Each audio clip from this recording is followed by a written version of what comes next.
This is the plaintiff, Mercedes Price White. She says she and the defendant have known each other for 7 years, and she's the godmother of her daughter, so suing her today in court's very hard for her. But money is money.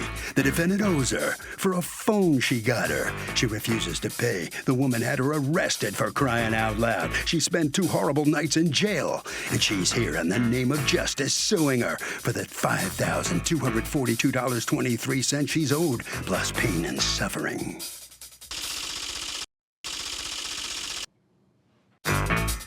This is the defendant, Letitia George. She says the plaintiff gave her the phone as a Christmas gift, and all she would have to pay was the $400 deposit, which she did. A few days later, the plaintiff calls her demanding another $400 because she was getting evicted and needed the money for rent. When she told the plaintiff she didn't have it, she got all mad and canceled the phone on her. She then impersonated her with the phone company, got arrested, and, well, here they are. She's accused of phoning it in with a friend.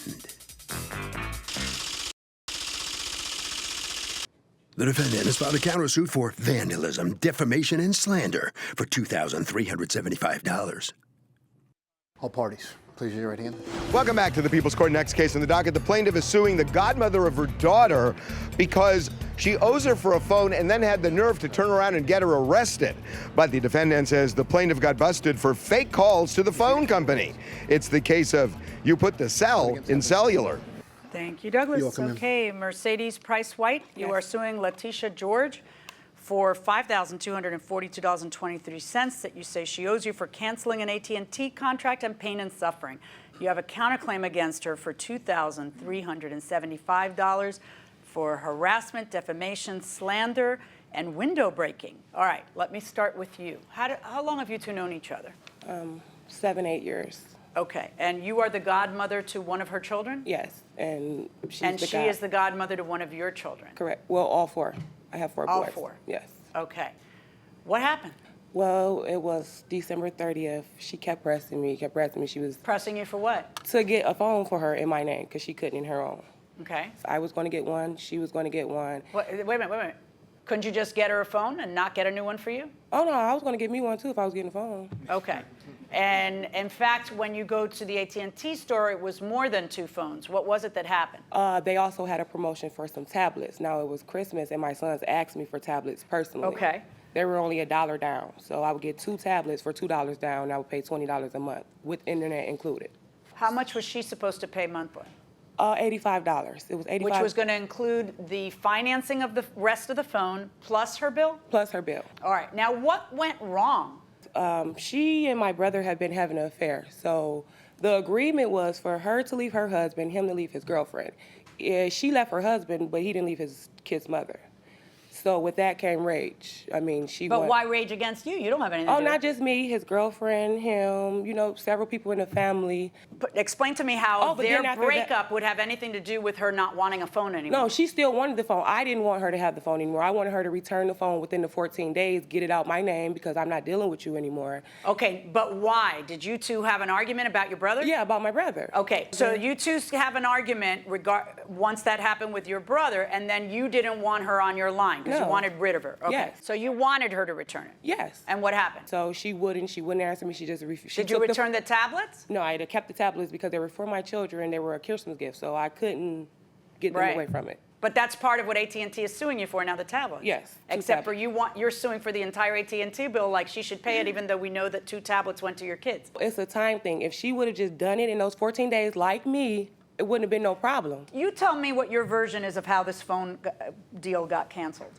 January 5th, she texted me with all these messages saying that she wanted her phone back. Let me see those. I don't have the text messages because it was in the iPhone. Okay, go on. So she sent me the messages and said she took her phone back. I did go down to AT&T, which was the following day. The deposit on the phone, because it was still within the 14, 15 days, it was coming back. According to you, you took the phone back, right? Yes, ma'am. Okay, you're going to need to prove that because we're in court, and I see a letter from AT&T from their legal department, and that letter says that only 1 phone was returned, hers, that yours wasn't. So prove to me you returned the phone.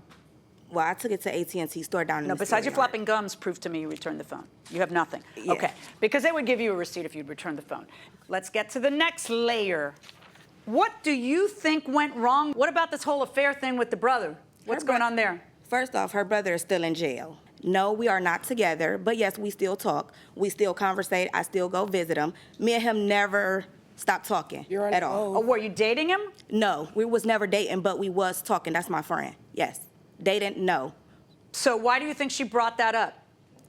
Because that's what she bring up every time. It's always that. Anytime something happened with me and her, it's because of her brother. I've been talking to her brother for about 10 years now. You have a $4,000, you amended your lawsuit this morning to add $4 grand for pain and suffering. What's the pain and suffering? I had to go to jail for 2 nights and a day. Well, let's talk about that. What happened? After this, she goes down to the county and tell them I telephone harassed her on my phone. April 26th, I take my paperwork down there to prosecute her for using my information in whatever. And they just stopped the whole process and arrested me, told me that she had already been down there for telephone harassment and menacing on me. So you had filed a case in late January against her. Why? Because she bust out my windows and started, oh my Lord. She started posting messages on Facebook with my number saying I suck. They started calling my phone. A guy called my phone and said, I heard you get and you suck. And what's up? I go home from getting my hair done. My whole front window is bust. Why do you think it was her? She posted it on Facebook and said everything. Post. Did you bust her windows? No. But she said 3 different people bust her window. First it was her neighbor broke in. Then it was my brother's sister. Now it's me. Which person broke your window? So why is it a bad idea if somebody asks you to put a phone in your name? Why is that such a bad idea? Maybe it's about my personality, but don't trust anybody. I don't trust anyone, but that's the rule. I'm not sure that's a horrible idea. What do you say? I think you can trust someone. I think that's totally fine. If they promise to pay the bill, I don't see the problem with it. You know what? If I had to choose, I'm on his side. Going inside the courtroom. Judge, they broke in my house in September 2017. The neighbors did. So it has nothing to do with this. No, ma'am. MFS is grimy, and the thirst is at an all-time high. It's ridiculous. My son's godmother, Letitia White, used my information to order some iPhone 8s. Well, that's not true. That's an out-and-out lie. That's not even what you say here. You posed to be a godmother to my sons. She bout to get in the face. I'm talking windows. Wow, that's not good for you. Tires, mail. Let's just say I'm back on my bull blank and is on the hit list. When the blank hit the fan, it was me in advance. I tagged everybody that know her, so I know she will get this message since the scary blocked me from the phones. Facebook, blah, blah, blah, blah. Okay.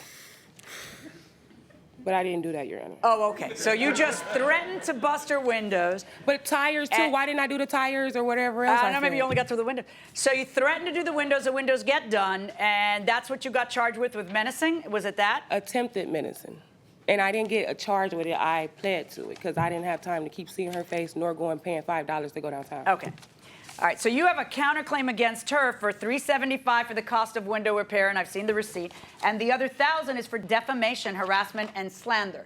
And that is, did you post on your, how did she do it, do you say? She posted it on her page and tagged all my family members and myself. But she said she performs fellatio for free, and she's bad at it. She doesn't know how to do it, but that's why it's free. Did you do that? No. Okay, do you have proof that's on her Facebook? Yes, that's her Facebook name, Rainey Paris. Is that accurate? No. She just changed it under Mercedes White Price. Would it used to be Rainey Paris? No. I could pull it up, too. Sure, do it, and show me past stuff. And her sister tagged her in Rainey Paris, too. Why you know you know? Happy birthday, Rainey Paris. Thank you. Where's the January post? I only see April. Can you go backwards? No, because we're not friends anymore on Facebook. Okay. I got blocked that and page deleted. doesn't exist. It's another one of your fake pages. I don't have to make Oh fake my pages. gosh, you people are rich. Oh, by the way, you have a little more to your slander and defamation. There's other stuff you say she did. Yes, What is it you say she did recently? So the night before coming here, I actually moved. She don't know my new address. I went to my old address to check the mail on my way home because I never transferred the mail. I had the police officer sitting out there, and I had 696 kids out there. That's child endangerment service and saying that you're a bad mother. So the allegations was that night that I had just punched my daughter in the chest because she spilled nail polish on the floor. My daughter was at camp. I haven't had my daughter in 2 weeks. All right, we're done. On your lawsuit against her, I find that what she owes you is the remainder of the phone that I find that you did not return. You have no evidence you returned it. AT&T is still billing for it. So you owe the remainder of the phone that wasn't paid. Now, on her lawsuit against you, I find that if it walks like a duck, quacks like a duck, and acts like a duck, it might darn well be a duck. And when someone says, I'm gonna bust your windows, and that night the windows are busted, it sounds like it might be you, and it sounds like you may have an anger management problem. And then when I also see at the very same time where you're putting out her name and telling people that she gives bad but free fellatio, then I've got a slander suit that's pretty darn righteous. In fact, I'm a little bit worried that you might even be so evil, as to call Child Protective Services and involve your own godchild in something like that. That, I'm not sure that you have sufficient proof for, so I'm not even considering that. But boy, you have proven the slander and the defamation and the harassment in that posting. So I find in favor of the defendant on the defendant's counterclaim in the amount of the fix for the window plus the $1,000 that she's asking for. From that, I am subtracting the $459.57 that you still owe her on the phone debacle for a net judgment in favor of the defendant in the amount of $915.43. Well, in this case between two formerly very good friends, which, well, that's over, for sure.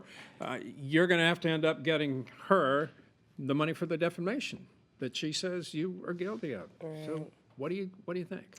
Probably saying anger management before someone steals your phone, so you can control your actions. Well, this was really a mess. No kidding. Yeah. You are not in touch with each other anymore. Oh, right? definitely not. Okay. Sorry about that. That's the way it goes. Okay. right. Thank you very much. Thank you. Now, here comes Miss George. Well, you proved your defamation case. You got to pay for the phone, though. But that comes out of what you were getting. What a mess, huh? Yeah. What have you learned from all this? Friends, you don't have them. It's Pretty bad. life. Okay. That's life, huh? It is. Okay, you must sign a few documents.